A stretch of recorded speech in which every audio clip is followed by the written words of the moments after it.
Salam semuanya, ketemu lagi dengan saya. Pada video berikut ini kita akan melanjutkan proyek kita dengan menggunakan Java dan Swing sebagai library-nya. Kita mulai mencoba untuk membuat sebuah aplikasi yang dimulai dengan membuat jendela utama dulu. Kemudian kita melanjutkan dengan membuat jendela-jendela yang lain sesuai dengan menu yang kita akan buat. Mari kita ikuti langkah-langkah berikutnya. Baik, mari kita lanjutkan. Kita akan membuat aplikasi berbasis GUI dengan menggunakan library Swing dari Java itu sendiri. Di sini kita tinggal klik library new. Karena kita membuat GUI, maka kita membutuhkan Gframe dari Swing. Kita klik Gframe Form, lalu kita beri nama, misalkan ini adalah main menu. Oke, package-nya ada di library. Kita finish. Nah, ini adalah sebuah menu atau form yang menggunakan Gframe dari Swing library. Ini masih kosong. Sekarang kita bisa isi. Di sini ada palette. Karena dia main menu, kita akan tambahkan menu bar. Nanti ada menu-menu di sini kita bisa tambahkan. Oke. Sebagai contoh di sini kita ganti menjadi library.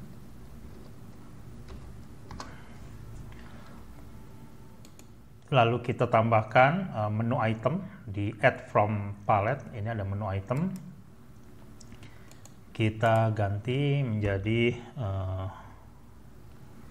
collection.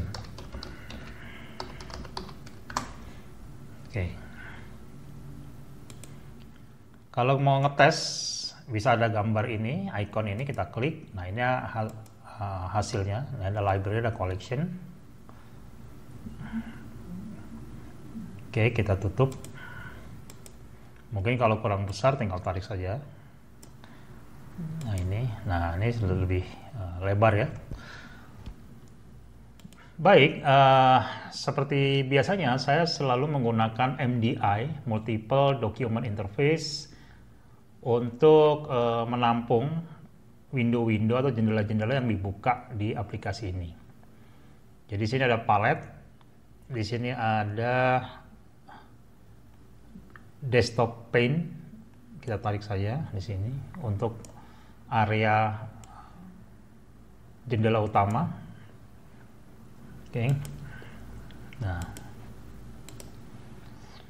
Nah sekarang supaya main menu ini dijalankan di awal, kita harus setting dari Java ini, dari kelas-kelas kita ini, mana yang akan menjadi kelas utama atau yang dipanggil di awal ketika aplikasi ini dijalankan. Caranya adalah di sini klik aja library di sini. Lalu klik properties. Di sini ada run. Nah, di sini di browse ada dua ya, library sama main menu. Kita klik aja yang main menu. Select main class. Oke. Coba di run, di sini ada tombol run. Oke. Nah, inilah aplikasi awal kita. Ini adalah mainframe berbasis GUI. Ini adalah menu-menunya yang akan bisa kita tambahkan nanti. Selanjutnya, setelah kita membuat main menu ini, kita tinggal membuat form-form yang lain. Sebagai contoh di sini kita akan membuat form untuk collection. Jadi collection ini nanti isinya adalah bisa melihat atau menampilkan daftar koleksi yang kita punya. Oke.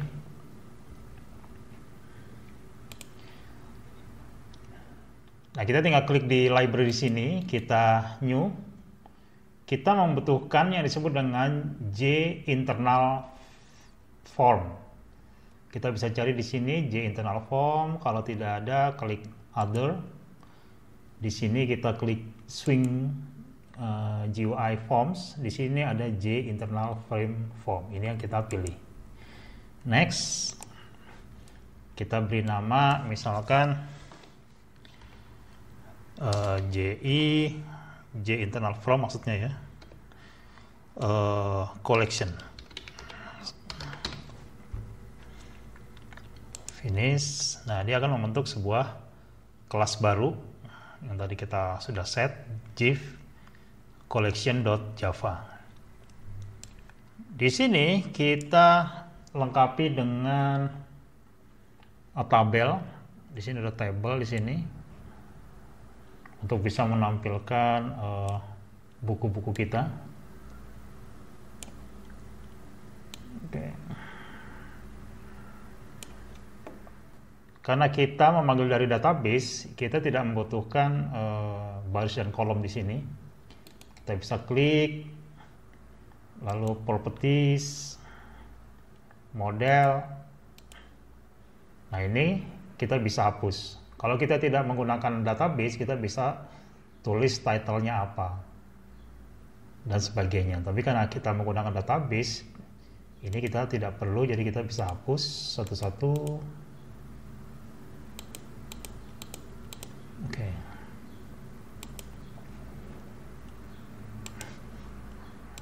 Jadi ada tabel kosong. Kita bisa tambahkan juga di sini properties.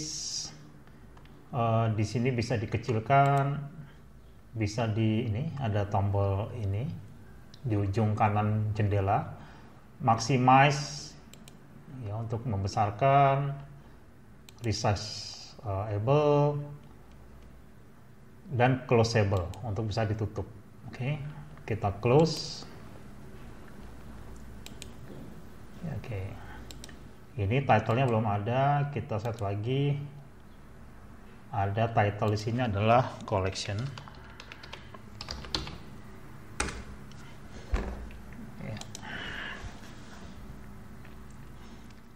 Sekarang kita ingin ketika menu collection ini diklik, maka dia akan menampilkan internal frame yang tadi. Oke, jadi kita tinggal ini klik di sini collection, klik kanan event, action perform. Nah, dia akan menambahkan sebuah action listener di sini untuk menu item tadi. Kita tinggal panggil objeknya tadi, karena Java itu adalah object oriented programming, maka cara memanggilnya pun menggunakan OOP. JEF collection, lalu ini adalah nama objeknya. Saya biasanya samakan saja, tapi hurufnya menggunakan huruf kecil semua. Sama dengan new JF collection, oke. Lalu panggil JF collection ya.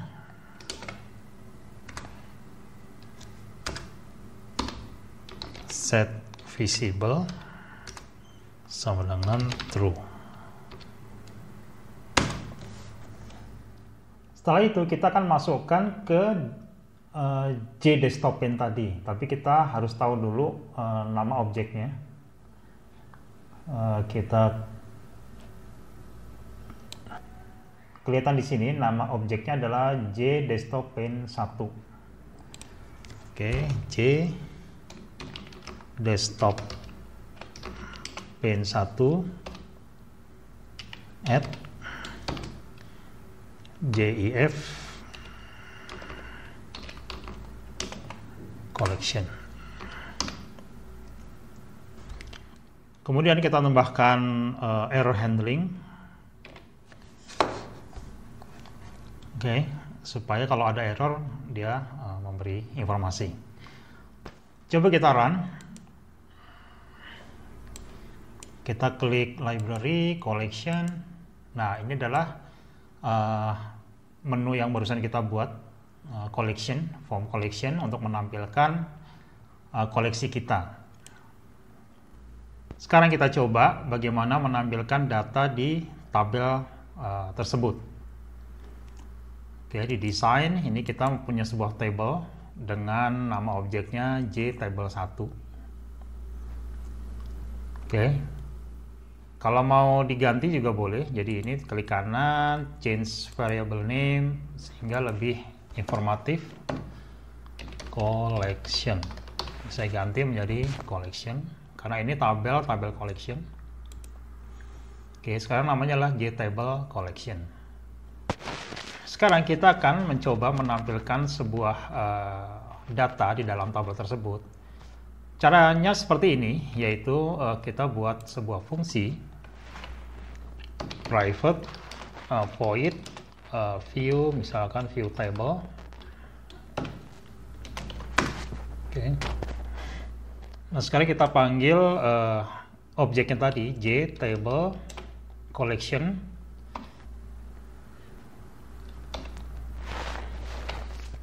Jadi perintahnya hanya ini saja, yaitu JTable collection nama objeknya, kemudian .set model, new default table model, data dan kolomnya atau judulnya. Sehingga kita di sini butuh sebuah variabel data dan kolom names. Sebagai contoh di sini saya punya sebuah data. Jadi kolom names adalah untuk judul kolomnya seperti first name, last name, sport misalkan. Di sini datanya adalah sebuah vektor 2 dimensi, yaitu contohnya Katie, Smith, snowboarding, dan seterusnya. Sehingga nanti kolom names tinggal dimasukkan ke sini, datanya dimasukkan ke sini. Oke. Nah, setelah itu kita panggil view table ini di sini contohnya ya, view table. Oke, nah sekarang coba kita jalankan. Jadi ketika form itu dibuka, dia memanggil view table dan view table ini menjalankan beberapa baris untuk menampilkan isi table. Kita run library collection. Nah, bentuknya seperti ini. Ini adalah judulnya, ini first name, last name, sport, dan ini adalah isi datanya. Nah, sekarang kita tinggal bagaimana mendapatkan data ini dari database. Oke. Oke, sekarang kita coba mengambil data dari database. Sehingga ini kita bisa langsung ganti sebagai judulnya adalah ID, kemudian title, kemudian order,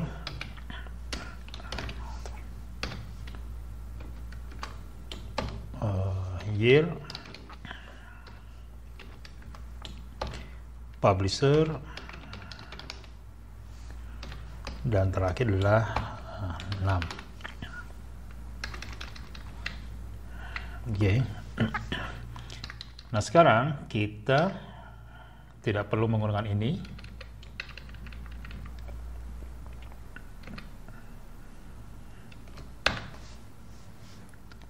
Jadi ini adalah bentuknya adalah array.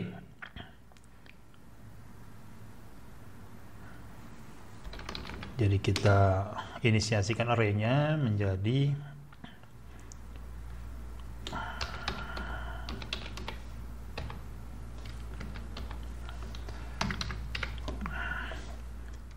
karena array kita harus memasukkan besarnya, berapa barisnya dan berapa kolomnya. Kolomnya kita sudah bisa mendefinisikan, yaitu jumlahnya ini 6, kemudian row ini bisa diambil dari database-nya. Oke. Sekarang kita gunakan koneksi.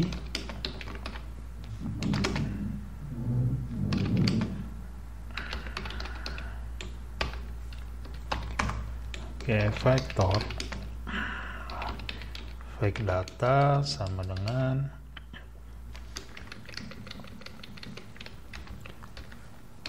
con titik myrick string SQL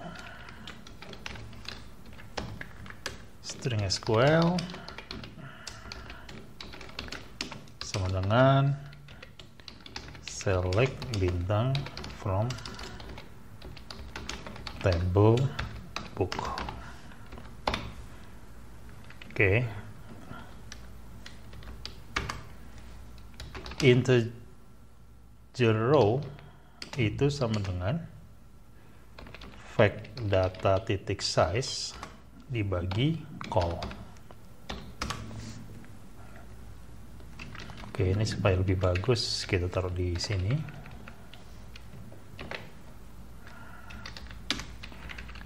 Sehingga di sini ini adalah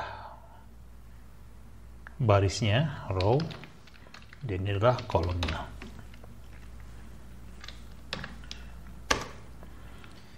Sekarang kita merubah vektor yang flat menjadi matriks, menjadi array 2 dimensi, sehingga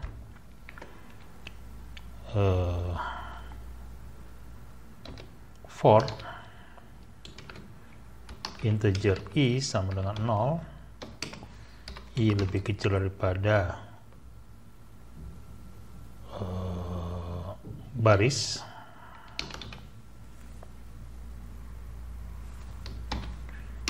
i plus plus. Oke. For integer j sama dengan 0 sampai j lebih kecil daripada kolom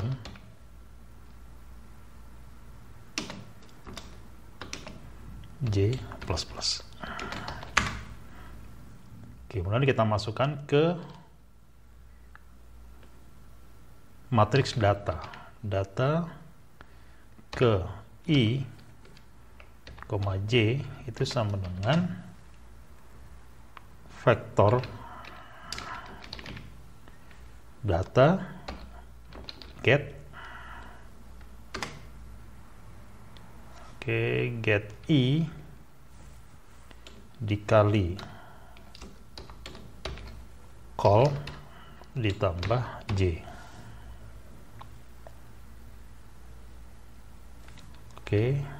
To string. Oke, sekarang kita coba tes. Kita run library collection. Ya, kita punya satu record, yaitu sistem informasi manajemen karangan Edi Suprihadi. Oke. Berarti sampai di sini kita sudah membuat bagaimana mendapatkan data dari database, kemudian ditampilkan lewat table atau JTable pada Swing Library. Demikian, sampai ketemu dengan video berikutnya.